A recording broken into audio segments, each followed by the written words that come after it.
За одоо бүгдээрээ хэ үсэг гэдэг тохиолдлуудыг үзье. Ихэвчлэн өнгө заадаг үгнүүд хэгээр төгсдөг. Жишээлбэл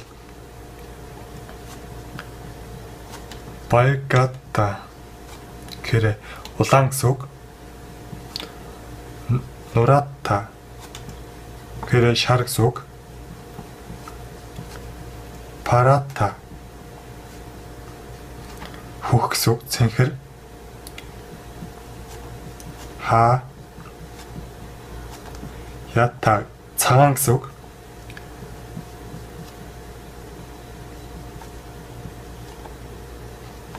Гамата гэхээр хар гэсэн үг. За тэгэнгүүт одоо байгата гэдэг нь улаан гэдэг үгийг одоо улаан ном гэж хэлээ л да. Тэгэх юм бол бай гэснэ улаан гэдгийг одоо хурдан гэдгийг хурдан хүн гэж хуурахтаа барада гэдгийг барна гэж энэ залгадаг шүү дээ. Тэгвэл энэний ардаас яаж энэ залгах вэ гэхээр байгата гэдгийг хэн гээгдчихдэг байхгүй юу? Тэнгүүд энэ нь энэ доороо орж ирнэ шүү дээ. Балкан гэд. Тэнгүүд балкан чек гэд. Хэлэнгүүд улаан ном болчихно. За шар одоо хүн гэж хэлээ л гэх юм бол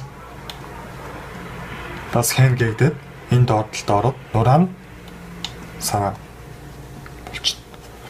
За парата гэдэг бас цэнхэр ямар нэг зүйл гэж хэлэх юм бол паран гэж хэл. Хаята гэдэг бас хаян. Гамата гэдэг нь гаман. Ингэж хуурдаг байна. За энийг ч гэсэн нэг сараа зовхгүй зүгээр хараад өнгөрчих. Тэгээ явандаа өөр юм болоод ирнэ.